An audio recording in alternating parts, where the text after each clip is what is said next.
رمضان مبارك قولي ريكوردز رمضان مبارك لكل مسلم شعر الذي فيها ينازل رمضان مبارك قولي ريكوردز رمضان مبارك لكل مسلم شعر الذي فيها ينازل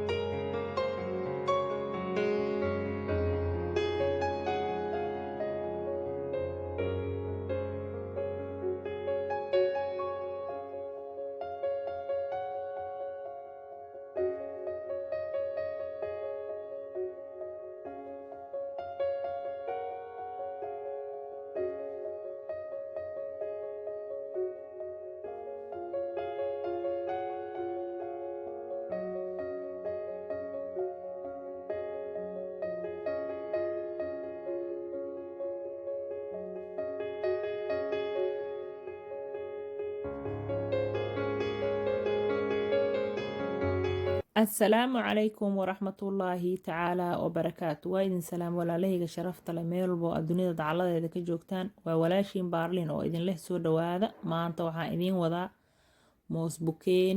moosbukeenigii aniga asiga iyo macalqobkiisaba dabkaan saaray, biyaan ku shubay, waan soo karkariyey, waana fiiqay hadda qobkii, waana jarjartay. hadda dib inaan u kariyo ayaan rabaa. saliid iyo sokor iyo biyaa dabka hadda saaranayaa.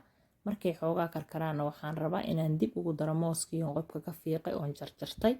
la socod wanaagsan insha allah waad ka heli doontaan, waad ujeedaan. hadda waan ku darsanayaa kaasaha, xoogaa ayaan sugayaa. waxaan kaloo ku darayaa qumbaha, waa kaasaha oo caanaha ah, hamoogaanina asigana caraf iyo dhadhan uu siiyaa. waa kanaha hadeertaan mooskiion dabka kasoo dejiyay. maasha allah waa ujeedaan, quruxdiisa lagama sheekayn karo, macaantiisa iyo caraftiisana yaa hamoogaanina idin leeyahay. qaabkan haddaa u karsataan waad ka heli doontaan. intii taqaano wayba taqaanaa, laakiin intaanan oqonin hamoogaanina kaasaha